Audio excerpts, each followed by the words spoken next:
Widow inherits 3,000-year-old family home, and what was inside changed her life. Rachel Thompson never imagined her life would completely change when she received the call from the attorney about an inheritance she didn't even know existed. At 28, widowed for just 6 months and mother of 3 young boys, she was struggling to survive in Houston selling cakes at the market. That's when attorney Kevin called saying she had inherited a property from her maternal grandmother, Mrs. Margaret, in rural Texas. A house that, according to documents, was over 3,000 years old and belonged to her family lineage. Rachel laughed at the situation, thinking it was some scam, until the attorney showed up at her door with all the papers. "Are you Rachel Thompson, daughter of Mary Louise Thompson, granddaughter of Margaret Williams Thompson?" asked the man in the grey suit, sweating in the Houston heat. "Yes, but I don't understand. My grandmother never mentioned any inheritance. She was poor, lived in a shack right here in the city." Mrs. Margaret kept this secret her whole life. She left clear instructions that it should only be revealed after her passing and only if the family was in need. Rachel looked at her 3 children playing on the floor of the small rented house. Dylan, 9 years old, Ethan, 6, and little Noah, just 4 years old. Since Daniel, her husband, had the accident, she could barely pay the rent. "What kind of property is this?" she asked, suspicious. "A very old adobe house located in the Rio Grande Valley region, near Laredo. According to historical records, it's one of the oldest buildings in the country. The property includes 5 acres of land and an artesian well." The attorney opened his briefcase and showed old photos of the property. Rachel felt a shiver when she saw the mud construction with thick walls and small windows. It was exactly like the descriptions her grandmother gave during the few times she spoke about the past. "Mrs. Margaret left a letter for you too," he said, handing over a yellowed envelope. With trembling hands, Rachel opened the handwritten letter in cursive script. "My dear granddaughter, if you're reading this, it's time to learn the truth about our family. The house you're inheriting holds secrets that could change your life. Go there, but be careful. Not everything is as it seems." "Do you know what these secrets are?" she asked the attorney. "Unfortunately not.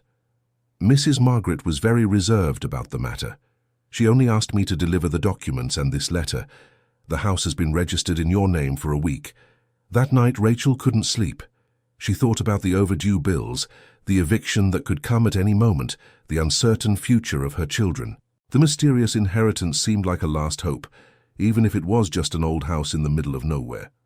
Dear listener, if you're enjoying the story, please take a moment to like and especially subscribe to the channel. It really helps us who are just starting out. Now, continuing. 3 days later, Rachel gathered the few clothes she had, put the boys on the bus to Laredo, and headed toward the unknown. The 12-hour journey was exhausting, but the children were excited about the adventure. Dylan, the oldest, kept asking questions about the new house. "Mom, are we going to live there forever?" asked Ethan, clutching his old backpack. "I don't know, son. Let's see what it's like first." "I want to see if there are animals," said Noah, the youngest, squeezing his faded teddy bear. In Laredo, they caught another smaller bus that took them to an even smaller town called Grand Lake.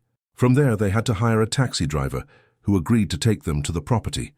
Located 15 miles from town, on a dirt road that seemed endless.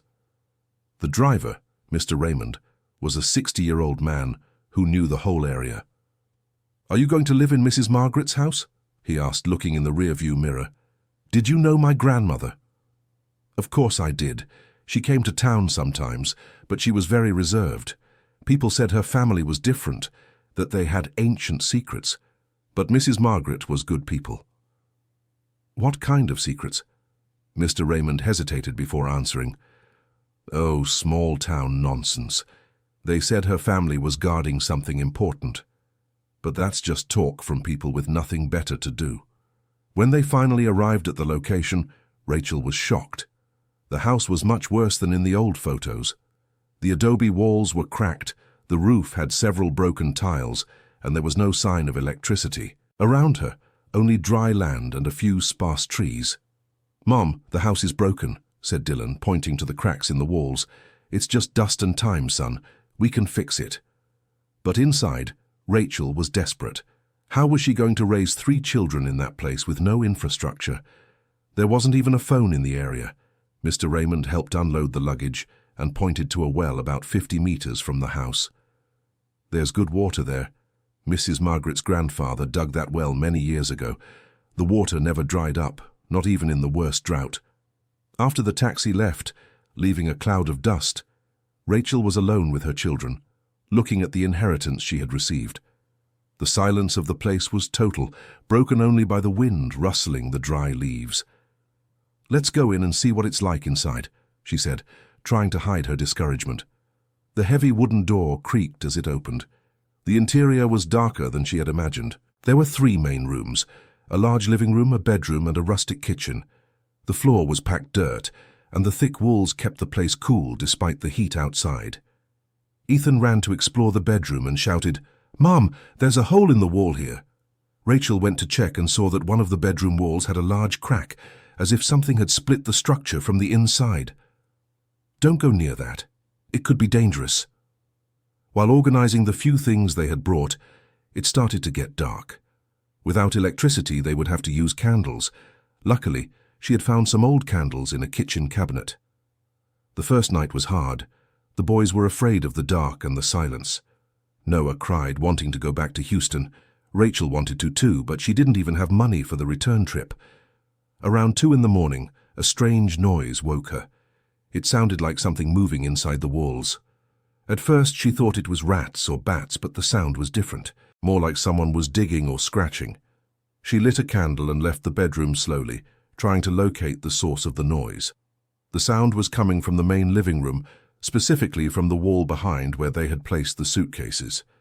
"Must be some animal," she murmured to herself, but she remained uneasy for the rest of the night. The next morning, Dylan woke up early and was playing in the living room when he shouted, "Mom, look at this."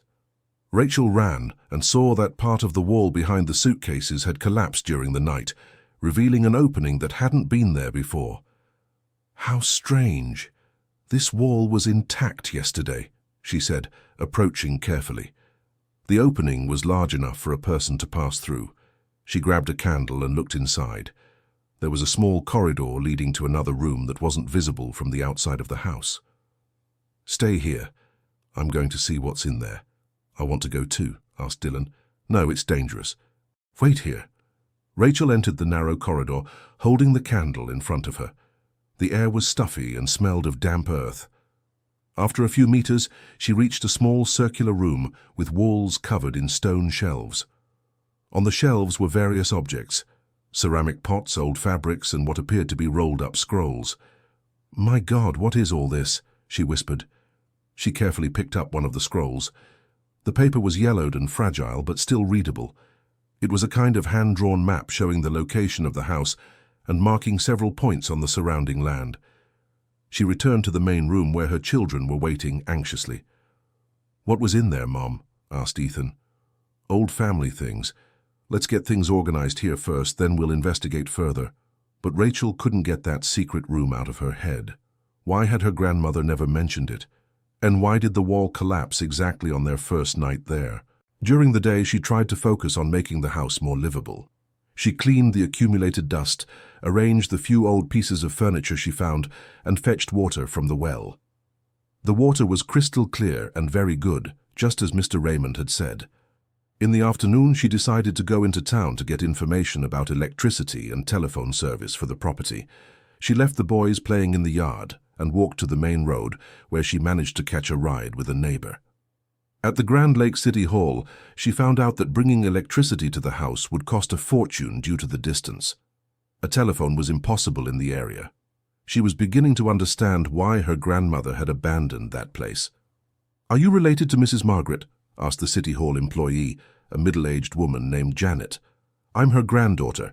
I inherited the house. It's good that someone from the family has returned. Mrs. Margaret was highly respected here. They said she knew how to solve any family problem." "What do you mean?" "Oh, people came from far away to consult her when they had family disputes, inheritance problems, that sort of thing. She had a special way of making people understand each other." This was the first time Rachel had heard anything like that about her grandmother. In Houston, Mrs. Margaret was just a simple lady who raised chickens in the backyard. Did she do that professionally? She didn't charge anything. It was a gift she said she inherited from the family, but she stopped seeing people about 15 years ago and moved to Houston. Rachel thanked her for the information and returned home intrigued. Her grandmother apparently had a completely different life in the countryside, and she had never known about it. When she got home in the late afternoon, she found the boys excited. Dylan pulled her by the arm. "Mom, we found something buried." "Where?" "Over there near the well. Ethan was digging with a stick and found this." Dylan showed a small metal object covered in dirt. Rachel cleaned it carefully and saw that it was a small antique key, finely crafted with engraved designs. "It must be very old," she said, examining the details. "Let's keep it safe." "What's it for?" asked Noah. "I don't know yet, sweetheart, but we'll find out." That night, after the boys had fallen asleep, Rachel returned to the secret room with the candle. She wanted to examine the scroll she had found more closely. One of them caught her attention because it was different from the others. It was larger and seemed more important. She unrolled it carefully and discovered it wasn't a map, but a kind of family tree. There were names written across several generations, and at the top it said, "Guardians of Memory." Her grandmother Margaret was listed, and below her, her mother, Mary Louise. "Guardians of Memory," she repeated softly. "What memory?" The document was dated 1890 and appeared to be an update of older records. There were notes in the margins about responsibilities, family secrets, and preserving the legacy. She continued examining the other scrolls. There were letters, old contracts, and what seemed to be detailed instructions for some kind of ritual or ceremony. Everything was handwritten in Old Portuguese that was difficult to fully understand. One of the documents caught her attention because it had a drawing that matched the key the boys had found. It was a diagram showing a kind of trunk or box with a special lock. "So the key is for something specific," she murmured. She examined all the objects on the shelves, looking for something that could be opened with that key, but found nothing resembling the drawing. She was putting away the scrolls when she heard footsteps outside the house. She quickly blew out the candle and stood still, listening. The footsteps stopped right in front of the main door. She waited several minutes in silence, but heard nothing more. When she lit the candle again, she decided to leave the secret room and go check. She went to the living room window and looked outside carefully. There was no one there, but in the dirt near the door were footprints that hadn't been there when she entered the house. Who could it be at this hour, she thought, feeling a chill in her stomach. She checked that her children were okay and decided not to go out to investigate. But she stayed awake the rest of the night, alert to any noise. The next morning, Ethan was the first to notice. "Mum, someone left this here." On the doorstep was a small bundle wrapped in old fabric. Inside was a handwritten letter and a small carved wooden object. The letter said, "Rachel, I know you've arrived. I need to speak with you about your grandmother and the secrets she kept. Meet me at the Grand Lake Church tomorrow at 3 in the afternoon. Signed, Mrs. Barbara, a friend of Margaret's." "Who is Mrs. Barbara?" asked Dylan, who had read over her shoulder. "I don't know, son, but it seems she knew your great-grandmother." The wooden object was a small sculpture depicting a woman holding something like a book. It was very detailed and seemed very old. Rachel spent the day thinking about whether she should go to the meeting. She didn't know anyone in the area and didn't know if she could trust a stranger, but her curiosity about her grandmother's secrets was stronger than her fear. The next afternoon she left the boys playing in the yard with instructions not to stray far from the house and went into town. The Grand Lake Church was small and simple, but well maintained. She arrived a few minutes before 3 and waited in front. Soon she saw an elderly lady with white hair approaching. She must have been about 70 years old, was well dressed, and walked with a firm step. "Are you Rachel?" the woman asked. "Yes, I am." "Are you Mrs. Barbara?" "I am. Come, let's talk in a more private place." They entered the church, which was empty at that hour. They sat on a bench near the altar. "Your grandmother was my best friend for over 40 years, Mrs. Barbara began. When she told me she was moving to Houston and would never return, I knew that one day someone from the family would come seeking the truth." "What truth?" "Mrs. Margaret wasn't just an ordinary person. She came from a lineage of women who for centuries have guarded the historical memory of the families in this region. Your family was responsible for preserving documents, resolving conflicts, and keeping alive the records that time insists on erasing. Rachel remembered the town hall employee's words about her grandmother solving family problems. Why did she never tell me any of this? Because your mother, Mary Louise, rejected this responsibility. When she was young, she wanted a modern life in the big city. She said she didn't believe in these old traditions and left for Houston. Margaret was very hurt, but she respected the decision. And now? Mrs. Barbara looked directly into Rachel's eyes. Now you have inherited not only the house, but also the responsibility. If you want to, of course. Your grandmother left instructions that if the family returned in need, it was a sign that the time was right. But I know nothing about this. I don't even believe much in these traditions. Your grandmother didn't believe in them at first either. She learned gradually from her own grandmother. It's knowledge that's passed down from generation to generation, from woman to woman. Mrs. Barbara took a thick envelope from her bag. There's much more inside your house than you've already found. This is a letter from your grandmother, explaining where to look. She knew you'd need guidance. What do you mean, more things? The house you see is just the top part. Below there's a network of rooms that your family built over the centuries. That's where the real treasure is. What kind of treasure? Documents that record the real history of hundreds of families in the region. Contracts, agreements, secrets that were entrusted to your ancestors to be kept safe. And also valuable items that people left as collateral for agreements. Rachel was trying to process all this information. Why are you telling me all this? Because your grandmother asked me to, and because there are people who know about the existence of these documents and might try to take advantage of you being new to the area. What people? Important families who have buried secrets, politicians, business people. Your family has always been respected because they maintained absolute discretion. But if this information falls into the wrong hands, it could be used for blackmail or manipulation. Mrs. Barbara stood up. Read your grandmother's letter carefully. Then if you decide to accept the responsibility, come find me. I'll teach you just as your grandmother taught me to help her when needed.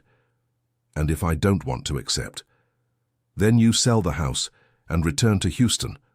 But know that you'll be wasting a unique opportunity to change your life and your children's.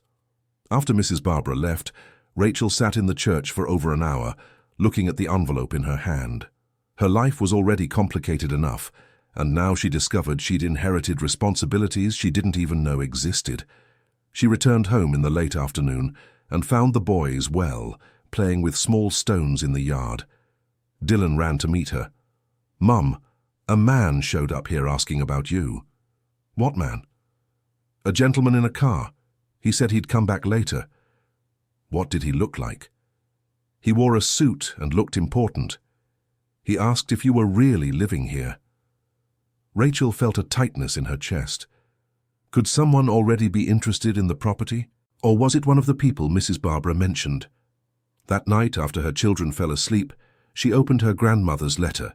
It was long and detailed, written with the careful handwriting she remembered. "My dear Rachel, if you're reading this, it's because you've arrived at the house and already found the first secret room. There's much more to discover. When I was young like you, I also didn't believe in the importance of our family legacy. But over time, I learned that preserving memory means preserving people's very dignity. For 200 years, our family has received the trust of other families to keep their most important secrets, not out of curiosity or gossip, but to protect honor and resolve conflicts when necessary. It's a responsibility that requires wisdom, discretion, and much courage. If you decide to accept this inheritance, you'll find a complete archive beneath the house that can secure your children's future. But be careful. Some people may try to take advantage of your inexperience. Trust only Mrs. Barbara until you learn to distinguish true intentions from false ones. To access the rooms below, you need to find the main entrance, which is protected by a special mark on the kitchen wall. Look for our family symbol, 3 interlocking circles. The key the children will find near the well opens the main archive. Remember, Our family has never used these secrets to harm anyone. It's always been to help solve problems and maintain peace. If you accept this responsibility, uphold this tradition. With all the love and hope that you find here the prosperity you deserve, your grandmother Margaret. Rachel reread the letter 3 times, trying to absorb everything. The key the boys found was indeed part of something bigger, and apparently there was much more hidden on the property. She went to the kitchen with the candle and began examining the walls, looking for the symbol of the 3 interlocking circles. On the adobe walls, there were various marks and old drawings, but it took nearly an hour until she found what she was looking for. It was at a low height, near the floor, hidden behind where a broken wood stove used to be. 3 small circles engraved on the wall, almost imperceptible among the other marks. When she ran her hand over the circles, she felt a slight depression as if it were a mechanism. She pressed and heard a soft click. A section of the wall moved slightly inward, revealing a narrow opening. "My God," she whispered. So, it was true. The opening led to a stone staircase that descended beneath the house. The air coming from there was cool and smelled of damp earth. She grabbed an extra candle and went down slowly. Dear listener, if you're enjoying the story, take a moment to like and especially subscribe to the channel. It really helps us who are just starting out. Now, continuing. The staircase had about 20 steps and ended in a room larger than any in the house above. The walls were made of stone, and there were carved niches where hundreds of documents, objects, and small chests were stored. In the central part of the room, there was a large wooden table and several chairs, as if it were a meeting place. On one wall there were shelves full of books and scrolls organized by date. Rachel walked around the room, impressed. It was like discovering a secret library beneath her own house. She picked up one of the more recent books and saw that it contained handwritten records of family events in the region from the last 50 years. There were births, marriages, disputes, inheritances, business agreements, all meticulously documented. Her grandmother truly preserved the historical memory of dozens of families. On a smaller table nearby, she found a small chest with a lock that seemed to match the key the boys had found. She ran upstairs to get the key, eager to discover what was inside. The key fit perfectly. Inside the chest were antique jewelry, some gold coins, and several folded documents. One of the documents caught her attention because it had an official seal from the Texas state government. It was a land ownership certificate for very extensive properties, including not only the house she was in, but also several ranches in the region. The document was in her family's name and dated back to 1920. "How can this be?" she said aloud. "We own all this." There were other similar documents, all confirming that her family owned much more land than she imagined. Lands that had likely been sold or taken over the years, but according to the papers, still legally belonged to the heirs. Among the jewelry, there was a very beautiful antique necklace and some rings with precious stones. She didn't understand anything about the value of these items, but they seemed expensive. She was examining a ring when she heard noises from upstairs. They were the voices of men talking near the house. She quickly blew out the candle and stood still, trying to listen. "Are you sure it's here?" said one voice. "Of course. The old lady lived in this house before moving to Houston. If there's anything hidden, it's here. But someone's living here now. I saw laundry hanging and toys in the yard. It's just a woman with children. She probably doesn't know anything important." Rachel felt her heart race. Were these the people Mrs. Barbara had mentioned? What kind of information were they looking for? "Let's come back in the morning when she's not here," said a third voice. "It's better to be discreet. She might have found something already. Old Margaret was clever. She might have left instructions. If she did, we'll find out. Few people can resist the right kind of pressure." The voices faded away until they disappeared completely. Rachel stayed silent for a few more minutes before lighting the candle again. She needed to get out of there and think about what to do. She stored some important documents in the chest, locked everything up, and went up to the house. She checked that her children were okay and locked the kitchen door she had come through. She disguised the entrance by pushing the broken stove back into place. She spent the rest of the night awake, thinking about the voices she heard and what they meant. In the morning, she decided she needed to talk to Mrs. Barber as soon as possible. She left the boys at home with strict instructions not to open the door to strangers and went into town. She found Mrs. Barber at her house, a simple but well-kept building in the center of Grand Lake. "Mrs. Barbara, I need to speak with you urgently." Did something happen? Rachel told her about the voices she heard during the night and what she discovered in the basement of the house. Mrs. Barbara listened to everything with a serious expression. "That's what I was afraid of. Some people knew your grandmother kept important information. Now that she has passed away and you've shown up, they're trying to take advantage of the situation." "But who are these people?" "Probably representatives of the Hartwell or Mendenhall families. They're two influential families in the area who have been trying for years to get access to your grandmother's archives. They know there are compromising secrets stored there." "What kind of secrets?" "Things that happened in the past that could ruin their reputation if revealed. Your grandmother kept those secrets to protect the peace in the region, not to blackmail anyone. But they don't trust that." "And what should I do?" "First, you need to decide if you want to take on the responsibility or if you prefer to sell everything and leave. If you decide to stay, I'll teach you how your grandmother managed to keep these people's respect without putting herself in danger. And if I want to sell, then you need to be very careful about who you sell to. There are people who would pay a lot for the property, but only to get access to the archives and use the information for their own benefit." Rachel thought about the overdue bills in Houston, the late rent, her children's uncertain future. "If I stay and learn to do what my grandmother did, can I really support my family with it?" "Yes, you can. Your grandmother received generous offers from the families she helped solve problems. She didn't charge for her services, but people offered money, land, favors. Your family was never rich because they didn't accept everything offered, but they always had enough to live well." "How would I learn?" "By starting slowly. I know two families who have been dealing with inheritance issues for months. Simple matters that your grandmother would have easily resolved. If you agree to help, I'll guide you on how to proceed." Mrs. Barber got up and went to get a folder from a shelf. "Here are the pending cases your grandmother was following before she went to Houston. If you want, you can try to resolve one of them to see how it is." Rachel opened the folder and saw several letters from people asking for help. One of them caught her attention. It was from a family that had been fighting for 2 years over the division of an inherited farm. The siblings couldn't agree, and the property was being ruined by neglect. "This case seems complicated. Actually, it's one of the simplest. It's just a matter of sitting down with the people and showing them a solution that benefits everyone.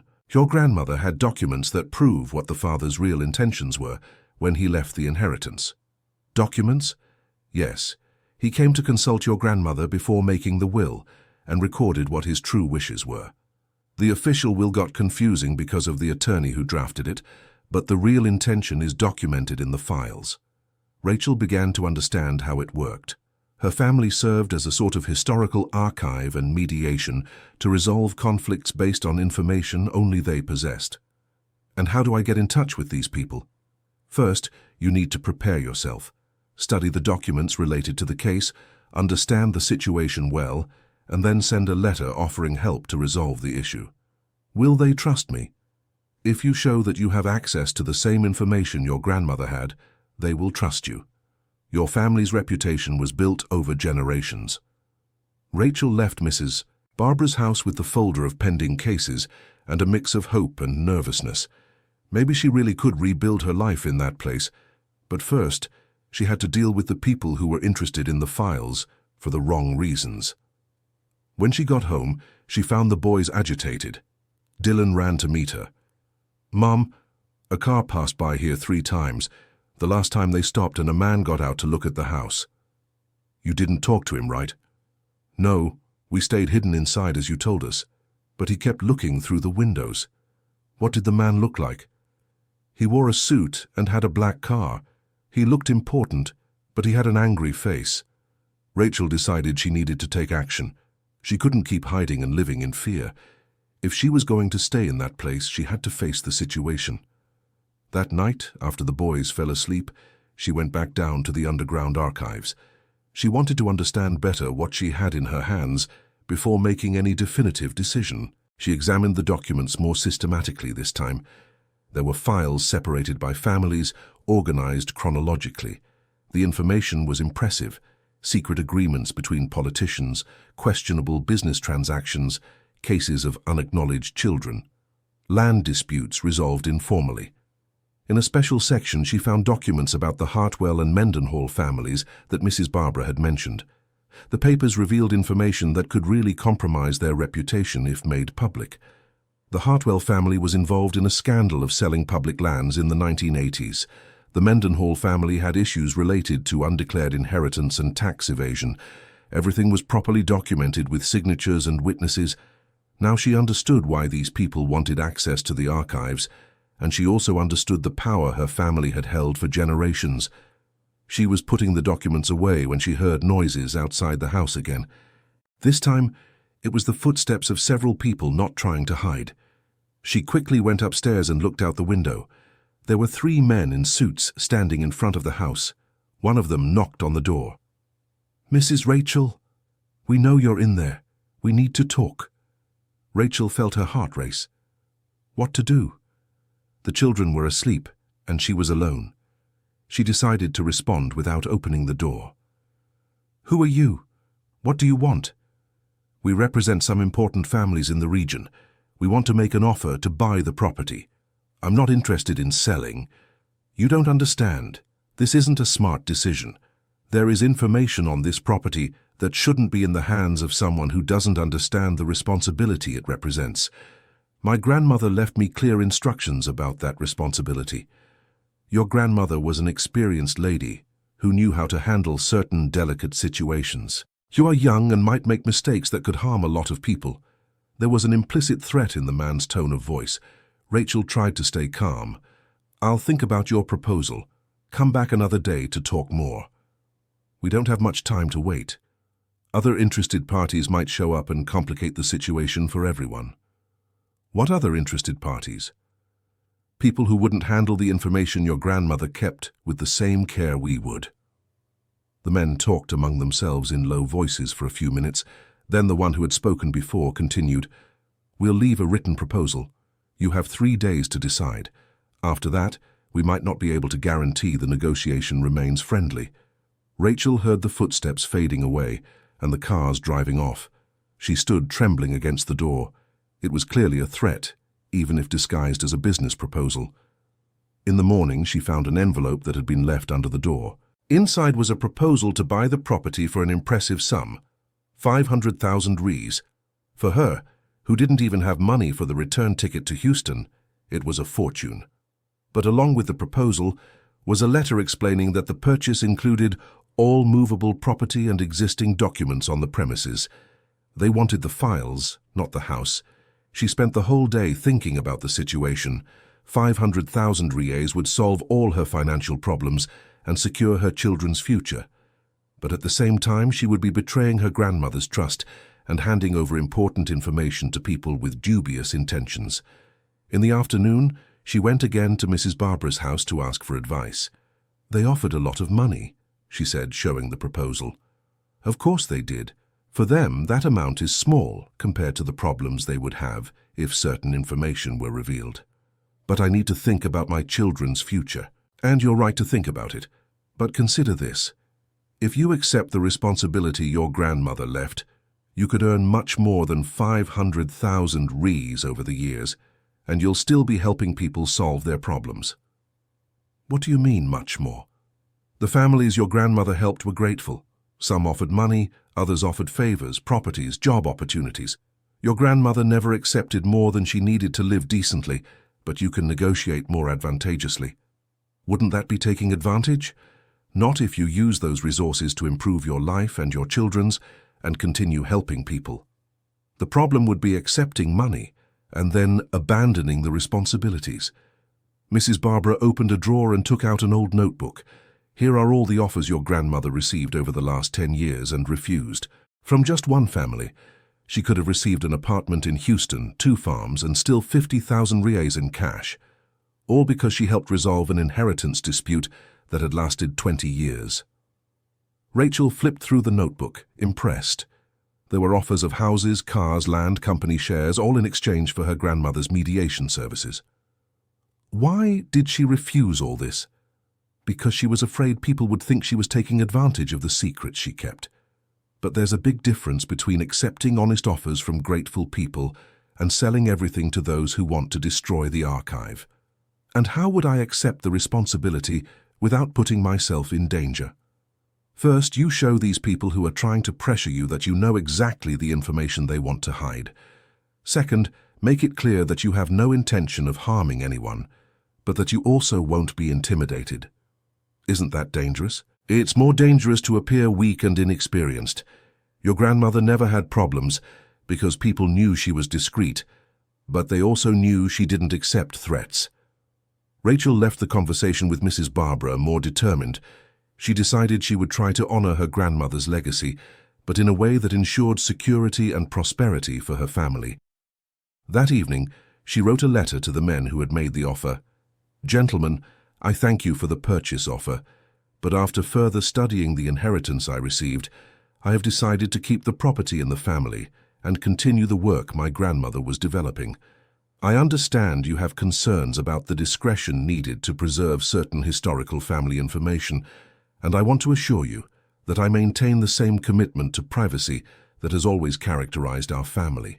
I hope we can maintain a relationship of mutual respect, as it always was between my grandmother and the traditional families of the region."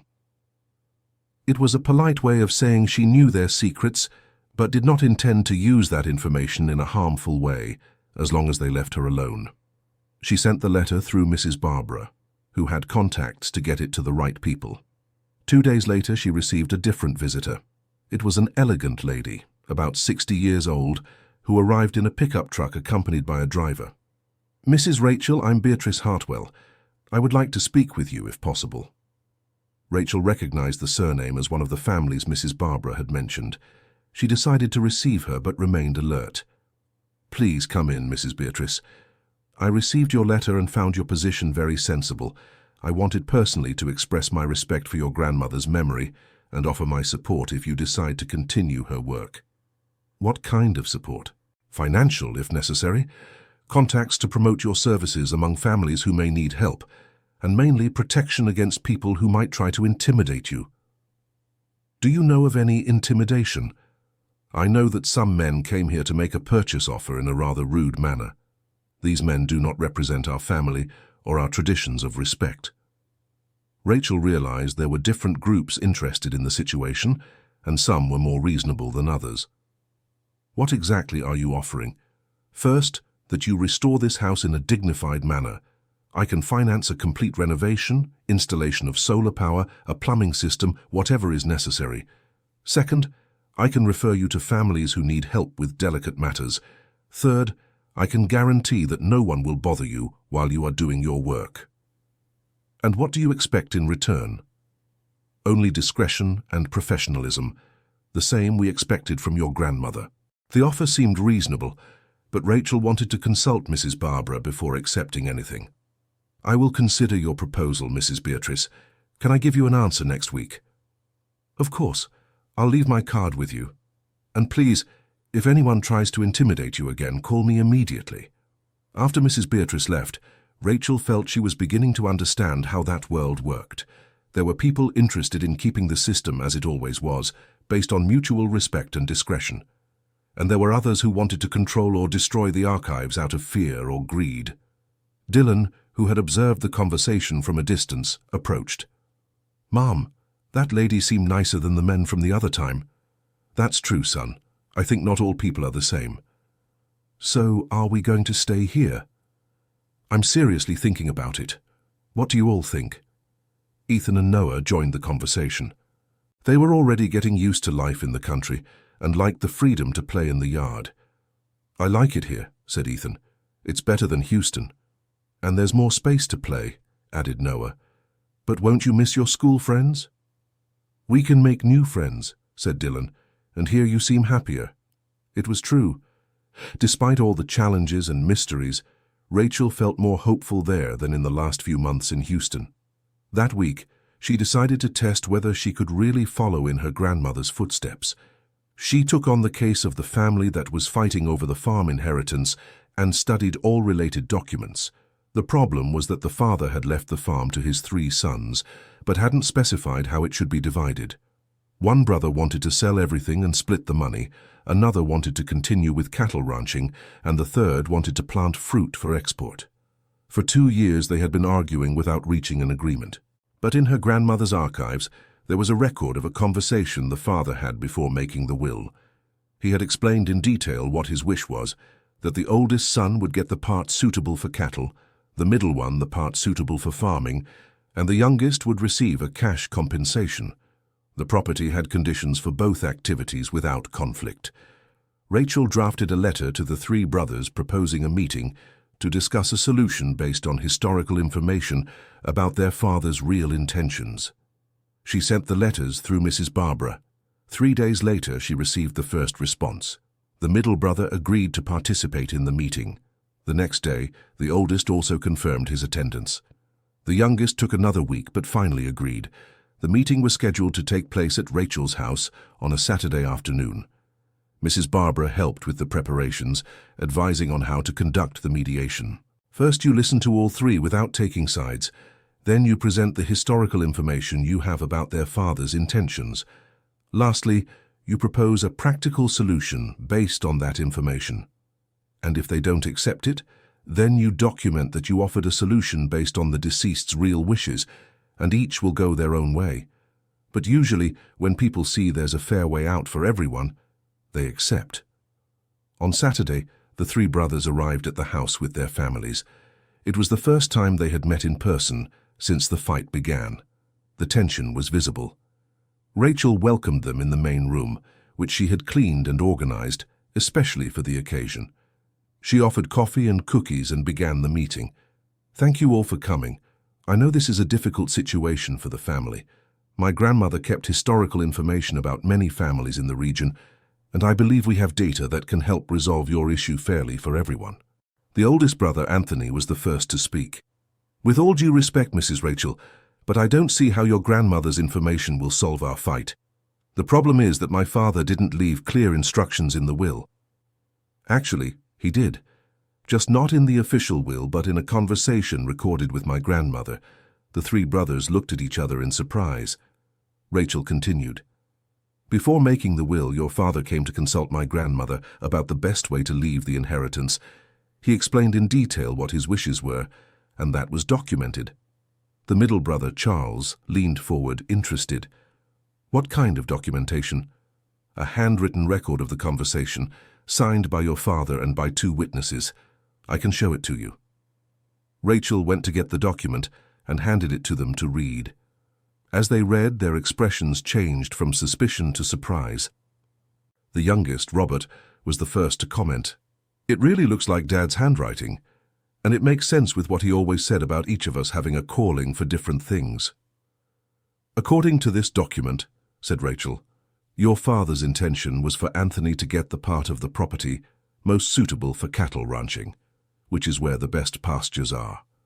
Charles would get the part most suitable for farming, which has richer soil and access to irrigation. And Robert would receive a cash compensation equivalent to the value of his share because he intended to invest in another activity." "But how would the value division be made?" asked Robert. "The property would be appraised by an impartial professional. The total value would be divided by 3. Anthony and Charles would receive their corresponding shares in land, and Robert would receive his share in cash, paid by the brothers proportionally to the value of the land each received." The 3 brothers fell silent, thinking about the proposal. Finally, Anthony spoke. "It's a solution that allows each of us to do what we're called to do. I've always wanted to work only with cattle." "And I've always wanted to plant fruit," said Charles. "With the irrigated portion, I can develop a good project." "It's good for me too," said Robert. "With the money from my share, I can open the transportation business I've always wanted." The meeting ended with the 3 brothers accepting the proposed solution and thanking the help. They committed to formalizing the division through an attorney, following exactly what was documented. Before leaving, Anthony approached Rachel. "Mrs. Rachel, this information saved our family. We were almost heading to a legal battle that would destroy everything. How much do we owe for your help? I don't charge for my services. My family has always operated this way. But you have children to raise, at least let us help with something. Rachel remembered Mrs. Barbara's advice about accepting honest offers from grateful people. If you want to help, I need to renovate this house to continue receiving families with problems like yours. Any contribution would be welcome. The three brothers talked among themselves, and Charles spoke on behalf of the others. We'll take care of the house renovation. I know an excellent mason and can get construction materials at a good price. Consider this a gift from our family to yours. Rachel accepted the offer, moved. It was the first time she saw practical results from the work her grandmother had developed. That night, after her children fell asleep, she went back down to the underground archives to study other pending cases. She was beginning to understand that each problem solved not only helped a family, but also strengthened her position in the region. A week later, the renovation work began. Charles brought a team of 3 masons and secured enough materials to restore the entire house. In 15 days, the cracked walls were repaired, the roof was new, and they had installed solar power and a plumbing system. The change was impressive. The house became comfortable and welcoming, maintaining its original rustic charm but with all the necessary features for modern living. During the renovation, Mrs. Beatrice Hartwell appeared again to check on the progress. It turned out excellent, she said, examining the work. Now you have adequate conditions to receive the families who will seek your help. You mentioned you could refer some families. Yes. I have 2 situations I believe you can help resolve. One is an inheritance issue, similar to what you've already solved. The other is a more delicate matter involving paternity recognition. Paternity recognition? A gentleman passed away without officially recognizing a son he had outside of marriage. The official family doesn't want to acknowledge the young man, but he needs the recognition to be entitled to pension and inheritance. It's a situation your grandmother resolved several times. And how did she resolve it? Sometimes the family would seek out your grandmother before the death to register information that could be used later. Other times, she mediated conversations between the families to reach a friendly agreement.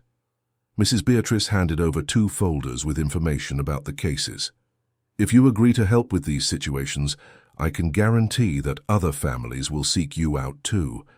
Reputation builds gradually with well-resolved cases.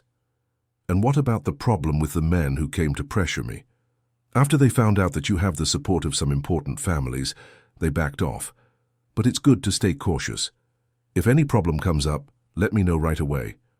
Rachel accepted the 2 new cases and started studying them in detail. The first one was really similar to what she had already handled. 3 cousins fighting over the inheritance of an uncle who didn't leave a clear will. The second one was more complicated. A 25-year-old man named Edward claimed to be the son of an important farmer who passed away without officially recognizing him. The widow and the legitimate children denied any responsibility, but Edward had documents and witnesses that proved the relationship between his mother and the farmer. In your grandmother's files, she found detailed information about the case. The farmer had indeed sought out your grandmother years earlier to document the situation. He wanted to acknowledge the son, but his wife threatened to leave him if he did so publicly. So he recorded with your grandmother that Edward was indeed his son and that he wanted him included in the inheritance. There was even a document signed by the farmer and 2 witnesses, declaring the paternity and the intention to include Edward in the inheritance. Rachel scheduled a separate meeting with each of the families involved in these cases. She wanted to understand everyone's position well before proposing solutions. The first meeting was with the 3 cousins who were fighting over the inheritance. The situation was very similar to the previous one, lack of clear instructions in the will, and each wanting a different solution. Following the method she learned, she listened to each one without taking sides, then presented the historical information she had about the deceased's intentions. The uncle had spoken in detail with your grandmother about how he wanted the inheritance divided. The solution was accepted by the 3 cousins, who were grateful to avoid an expensive and lengthy court process. The second case was more delicate. First she met with Edward, who brought all the documents he had to prove paternity. Mrs. Rachel, I just want the recognition. I'm not interested in fighting for the whole inheritance, but I need my right. Did your father ever talk to my grandmother about your situation? He said he had documented everything with Mrs. Margaret. He told me that if any problem ever came up, I should look for her.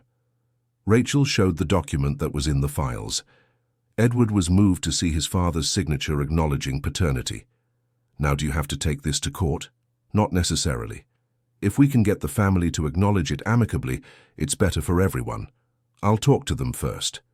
The meeting with the widow and the legitimate children was more tense. They arrived with an attorney and clearly weren't willing to accept the situation easily. Mrs. Rachel, said the widow, Mrs. Helen, this young man is trying to take advantage of our grief. My husband never said anything about a child outside the marriage. Actually, your husband documented this situation with my grandmother 5 years ago. I have the record of the conversation and a document signed by him. The family's attorney asked to examine the document. After studying it carefully, he whispered with Mrs. Helen and her children. This document appears authentic, said the attorney. The signature matches others we have here. But that doesn't prove anything, insisted Mrs. Helen. Mrs. Helen, said Rachel, I understand this is a painful situation for you. But your husband sought out my grandmother precisely to avoid it becoming a public scandal after his passing. He wanted Edward to be acknowledged discreetly. And what exactly did he propose? Asked one of the legitimate children. That Edward be included in the inheritance as a son, but receive his share in cash, not in land. This way, you would keep the properties in the family and he would receive what he's entitled to. The family spoke privately with the attorney for several minutes. Finally, the attorney said, We need some time to consider the proposal. It's a delicate matter that involves not only legal aspects but also family ones. Of course, said Rachel. I'll give you 2 weeks to think it over. After that, Edward will need to pursue other means to have his rights recognized. It was a polite way of saying that if they didn't resolve it amicably, the case would go to court with all the necessary documents to prove paternity. A week later, Mrs. Helen returned alone to speak with Rachel. Mrs. Rachel, we've discussed it as a family and concluded that it's better to resolve this privately. We will acknowledge Edward and include him in the inheritance as his father wished. That's a wise decision, Mrs. Helen. It spares everyone unnecessary strain. But we want the matter handled with absolute discretion. Of course, my family has always operated that way. The case was resolved with Edward receiving his share of the inheritance in cash and being officially recognized as a son. The family managed to maintain their privacy, and Edward obtained his rights. Once again, the benefited family offered a generous contribution. Mrs. Helen insisted on paying for Rachel's children's education expenses for a year. Mrs. Rachel, you prevented our family from going through a public scandal. It's the least we can do. In 2 months, Rachel had resolved 3 complex cases and gained the trust of several important families in the region. The offers of help were allowing her and her children to have a comfortable life. Dylan, Ethan, and Noah were adapting well to their new life. They had enrolled in a nearby school and had already made friends. They enjoyed the freedom of the countryside and the more peaceful lifestyle. Mom, Dylan said one evening, it's much better here than in Houston. Don't you miss the city? A little, said Ethan, but here you seem less sad, and we can play all over the yard without any danger. It was true. Rachel felt more fulfilled than at any time since losing her husband. She had found a purpose that connected her with her family roots while securing her children's future. Mrs. Barbara visited weekly to check on progress and advise on new cases. Rachel's reputation was growing, and families from neighboring towns began seeking her out. Your grandmother would be proud, said Mrs. Barbara. You're managing to maintain the tradition while modernizing the methods. How so, modernizing? Your grandmother was more passive. She waited for people to come to her. You're being more proactive, offering help when you identify situations that could benefit from mediation. It's because I need to support my family. I can't afford to be just reactive. And you're right. Times have changed, and methods need to adapt. 3 months after arriving at the property, Rachel received a case that would truly test her skills. It was a situation involving 2 important families who had been in conflict for over 10 years regarding water usage rights from a river that ran through both their properties. The conflict had started when one of the families built a dam that affected the water supply for the other family. There were ongoing lawsuits, but no definitive solution. Mrs. Beatrice Hartwell brought the case personally. "This is the most complicated situation your grandmother faced in recent years. She was trying to resolve it when she went to Houston. If you can mediate this conflict, your reputation will be firmly established." "Why is the case so complicated?" "Because it involves a lot of money, influential politicians, and environmental issues. The dam not only affects the water supply, but may also be causing ecological problems downstream." "And did my grandmother have information about this?" "She had historical documents about the original water usage rights, old agreements between the families, and also technical data about the environmental impact of the dam." Rachel studied the case for a week before accepting. It was truly complex, but in her grandmother's archives there was valuable information that could serve as a basis for a solution. The conflict was between the Stone family, who built the dam, and the Ashford family, who were harmed by the reduced water flow. Both families had owned properties along the river for over 100 years. In the historical documents, there was a 1920 agreement between the two families' grandparents, establishing rules for water use that guaranteed adequate access for both. The agreement was never officially registered, but it was properly documented in the archives. According to the original agreement, any modification to the river's course should be approved by both families. The dam had been built without this approval. Rachel decided to approach the case differently. Instead of scheduling separate meetings, she proposed a technical visit to the conflict site with representatives from both families. "I want everyone to see together what exactly the problem is and how the historical agreements can help find a solution." The visit was scheduled for a Saturday morning. Attending were Mr. Stone and two sons, representing the family that built the dam. On the other side came Mrs. Ashford and her son-in-law, representing the harmed family.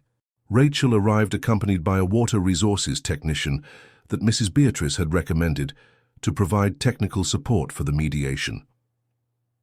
"Before we see the site," said Rachel, "I want everyone to hear what the original agreement between your families was about the use of this water." She read the 1920 document aloud. Both families were surprised to learn about the agreement's existence. "My grandfather never told me about this agreement," said Mr. Stone. "Neither did mine," said Mrs. Ashford. "Probably because there was never any conflict until the dam was built," explained Rachel. "The agreement worked well for almost 100 years. The technician examined the dam and confirmed that it was indeed significantly affecting the water flow to the Ashford property, but he also identified ways to modify the structure to minimize the impact. It's possible to install a gate system that allows better control of the flow," explained the technician.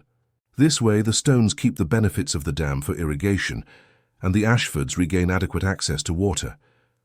"How much would this modification cost?" asked Mr. Stone. "About 40,000 Rs." "And who would pay?" Rachel consulted the original agreement. According to the historical document, any cost to maintain balance in water use should be divided proportionally between the families, according to the benefit each receives. How would this division be?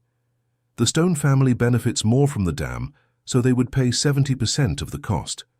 The Ashford family would pay 30%, but in return would have legal guarantee of perpetual access to water.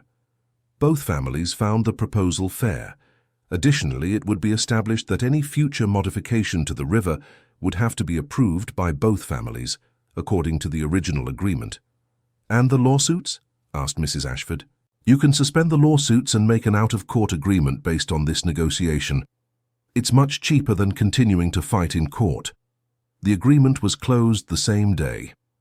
The two families committed to modifying the dam according to technical guidance and to respecting the historical rights of both regarding water use.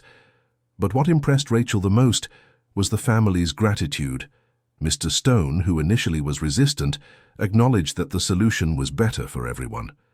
"Mrs. Rachel, you achieved in one morning what our lawyers couldn't in 10 years. That's because I had access to historical information you weren't aware of." And how much do we owe for the mediation? Once again, Rachel found herself facing the question of how to accept rewards without seeming like she was taking advantage. I don't charge for services, but if you'd like to contribute so I can continue helping other families, I'll accept it gratefully. The two families gathered and made a joint proposal to fund the construction of an office attached to Rachel's house, suitable for receiving families and storing documents more organized. It's the least we can do, said Mrs. Ashford. You saved our families from years of fighting and legal expenses. The office construction was completed in 1 month. It turned out to be a modern and functional structure, with a meeting room, climate-controlled archives, and even a small library with books on mediation and family law. Dear listener, if you're enjoying the story, take a moment to like and especially subscribe to the channel. It really helps us who are just starting out. Now continuing. With the office ready, Rachel began taking on more cases and developing a more structured methodology for the work. She created forms to document each situation, established criteria for accepting cases, and started charging a symbolic fee to cover operational costs. It wasn't greed, but recognition that the work had value and that she needed to support her family decently.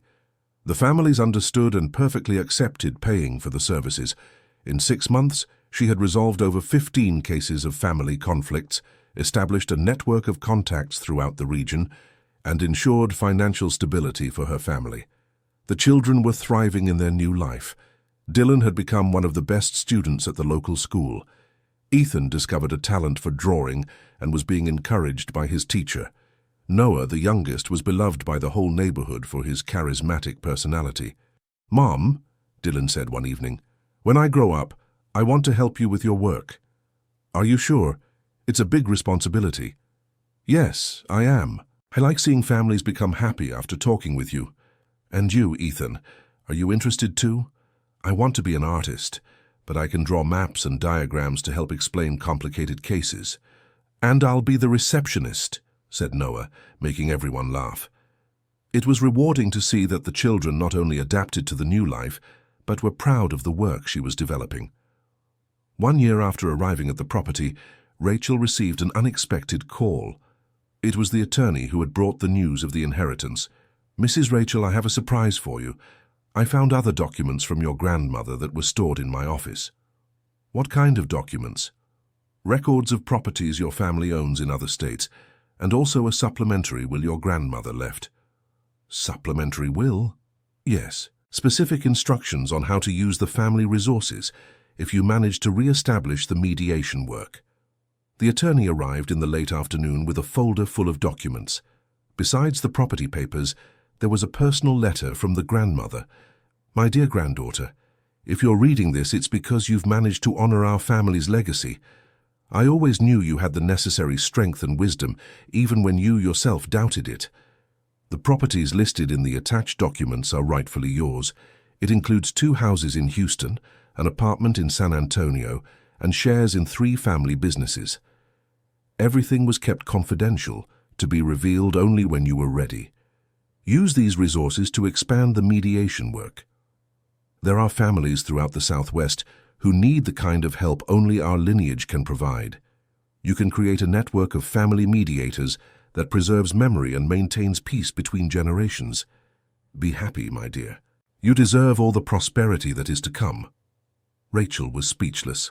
The inheritance was much larger than she had imagined. With the revealed resources, she could not only secure her children's future, but also significantly expand the mediation work. "Mrs. Thompson," said the attorney, "with these resources you could become one of the most influential women in the region." "It's not influence I want. It's to continue helping families and preserve the tradition my grandmother taught me. But with more resources you can help many more families." It was true. Rachel began to imagine the possibilities, creating a family mediation institute, training others to do the same work, developing educational programs about conflict resolution. That evening, she talked with her children about the new plans. "Mom," said Dylan, "does this mean we're going to be rich?" "It means we'll have the resources to do our work of helping people very well, and that you'll have opportunities I didn't have when I was a child. "But are we going to keep living here?" asked Ethan. "Yes, we are. This is our home now, but maybe we'll travel more, getting to know other families who need help." "I want to keep studying at the school here," said Noah. "Of course you can, we've put down roots here." 2 years later, Rachel had established the Margaret Institute for Family Mediation in honor of her grandmother. The institute operated on the property she inherited, but served families from across the Southwest. She trained 5 other women to conduct similar mediations in their own regions, always following the principles of discretion, justice, and preservation of family memory that she learned from her grandmother. The work grew so much that she needed to hire an attorney, a secretary, and an accountant to handle administrative aspects. But she always maintained control over the mediations themselves. The cases she now handled included family business conflicts, complex inheritance disputes involving multiple states, and even reconciliations between relatives who hadn't spoken in decades. Each resolved case strengthened her reputation and brought new, interesting challenges. She never felt bored or unmotivated by the work. The children grew up seeing that it was possible to have a successful career helping others. Dylan decided to study law to be able to help more effectively with legal matters. Ethan developed his artistic talents by creating visual materials that helped explain complex cases.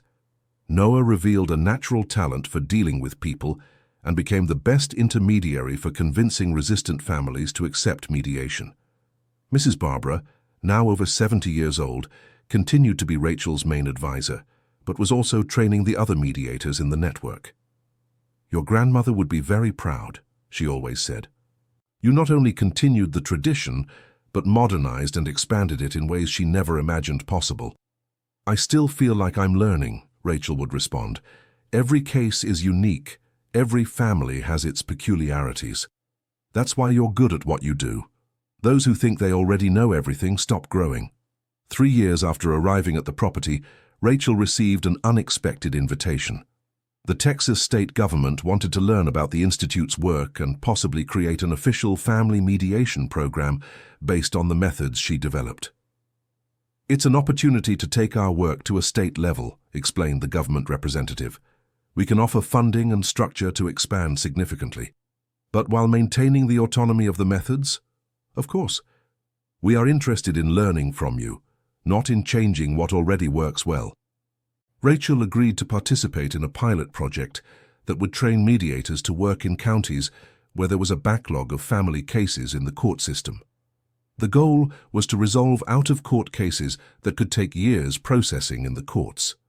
The project was an impressive success. In 1 year, it reduced by 60% the number of pending family cases in the participating counties. The families were more satisfied with the solutions found, and the judicial system was able to focus on more complex cases. Rachel was invited to speak at universities, participate in mediation conferences, and even write a book about traditional methods of resolving family conflicts. "I never imagined I would go this far," said Mrs. Barbara one afternoon, while they watched Dylan and Ethan helping organize the files. "Your grandmother knew," replied Mrs. Barbara. "She always said you had a special destiny, but that you needed to go through hardships to develop the necessary wisdom. The hardships were indeed important. If I hadn't gone through all the suffering after losing Daniel, perhaps I wouldn't have valued this opportunity so much. And now, what's the next step? I want to expand the work to other states in the Southwest, and also start documenting the methods better so they can be preserved for future generations." "So you're going to write the book?" "Yes, I am. But not just about mediation techniques. I want to tell the story of the families that have preserved conflict resolution traditions across generations. It's a part of United States history that is being lost. The book took 2 years to write and became a national reference in family mediation. Rachel had to learn to balance her life as a writer and speaker with the daily work of mediation, but she managed to maintain both activities without harming either. The recognition brought new challenges. Families from other countries in North America with similar conflicts began to seek her out. Some cases involved complex international disputes that required knowledge of multiple countries' legislation. To meet this demand, She created an international network of family mediators, always based on the principles of preserving memory, discretion, and seeking fair solutions for everyone. 5 years after inheriting the adobe house in the countryside, Rachel Thompson was recognized as one of the country's leading experts in family mediation. But she never forgot her humble origins, nor the reason why she started that work. Every morning before handling the first case of the day, she visited the small cemetery where her grandmother was buried in the neighboring town and thanked her for the opportunity she received. "Thank you, Grandma Margaret, for teaching me that inheriting isn't just about receiving material goods, but also responsibilities that can transform many lives." The children, now teenagers, had developed distinct personalities, but all carried the values of justice, compassion, and determination that they learned from watching their mother work. Dylan, at 15, was already actively participating in mediations as an assistant. He had an ease for understanding legal issues and dreamed of becoming a judge to apply the restorative justice principles he saw in his mother's work. Ethan, at 12, had developed exceptional talents in visual arts and technology. He created a website for the Institute and developed digital educational materials that helped other mediators apply the methods more efficiently. Noah, at 10, already showed natural charisma and an ability to talk with people of all ages. It was common to see him playing with young children while their parents participated in mediations, always managing to maintain a calm and welcoming environment. "You know you don't necessarily have to follow the same path I did," said Rachel in a family conversation. "I want you to do what makes you happy." "Mum," replied Dylan, "you showed us it's possible to have a profession that not only supports the family, but also helps other people. It doesn't matter if it's mediation, law, art, or anything else. We want to do something meaningful." "And we want to keep living here," said Ethan. "This house has a special energy." "But we can travel a lot to meet other families and other traditions," added Noah. It was exactly the kind of mindset Rachel hoped to develop in her children, pride in their own roots, combined with openness to exploring the world. The 6th anniversary of their arrival at the property was celebrated with a party that brought together all the families Rachel had helped over the years. It was impressive to see how many people had benefited from the work that began almost by chance. "Mrs. Rachel," said Mr. Kevin, one of the first cases she resolved, "you saved our family from destruction. Today my children work together on the farm, and we're closer than ever. And our family business managed to overcome the crisis because you helped us resolve the disputes between the partners," said Mrs. Mary, representing a more recent case. "The most important thing," said Mrs. Beatrice Hartwell, who had become one of the Institute's main supporters, "is that you created a model others can follow. It wasn't just about solving individual cases, but teaching a method that can be applied anywhere." During the party, Rachel reflected on the unbelievable journey her life had taken. From a desperate widow selling cakes at the market, she had become a nationally respected mediator, a proud mother of 3 exceptional children, and a guardian of family traditions that now benefited hundreds of people. But what moved her most was knowing she had honored the memory of her husband Daniel by giving his children a prosperous life full of purpose. She was sure he would be proud to see them growing up with solid values and opportunities they didn't have as children. "Mom," said Dylan that night after the guests had left, "I was thinking about something." "What is it, son?" "You always talk about Grandma Margaret and how she preserved the family tradition. But now you'll also be remembered by future generations as someone who transformed tradition into something even greater." "How so?" "Grandma Margaret kept the secrets and helped families in the region. But you created a system that can help families worldwide. 100 years from now, people will study the methods you developed." "I don't know about that, Dylan." "Yes, Mom, Ethan and I have already decided we're going to document everything you do so it's never lost. We'll create a complete archive of the cases, methods, and lessons learned." "And I'll help by telling the stories to people who visit the Institute," said Noah. "Stories are easier to remember than documents." Rachel was moved by her children's maturity and commitment. They had truly absorbed the importance of preserving and passing on knowledge to future generations. 7 years after arriving at the property, the Margaret Institute already had mediators working in 8 U.S. states and partnerships with similar organizations in Canada, the United Kingdom, and Australia. Rachel had become an international reference in family mediation based on cultural traditions. But regardless of all the recognition and success, she never forgot that it all started with a mysterious inheritance that initially seemed more like a problem than a solution. The cracked adobe house that had frightened her at first sight had become the operations center for an organization that changed lives. The best inheritances, she always thought, aren't material possessions, but opportunities to grow and help others grow too. The property she inherited from her grandmother had become far more than a house. It was a symbol that family traditions, when preserved and adapted to modern times, can transform into powerful tools for creating a better world. And every time she looked at her children playing in the same yard where she had arrived desperate and without prospects, Rachel thanked life for the opportunity to turn suffering into wisdom, need into purpose, and inheritance into legacy. What began as a 3,000-year-old house-hiding family secrets had become the start of a tradition that could last another 1,000 years, helping future generations resolve their conflicts with wisdom, compassion, and justice. End of story. Now tell us what you thought of this incredible story of overcoming adversity. Do you believe Rachel made the right decision by accepting the inheritance and facing so many challenges? Leave your opinion in the comments and share with us if you've also been through situations where a difficult opportunity turned into a blessing. Your experience could inspire other listeners. Don't forget to leave your like and subscribe to the channel so you don't miss other moving stories of overcoming and family.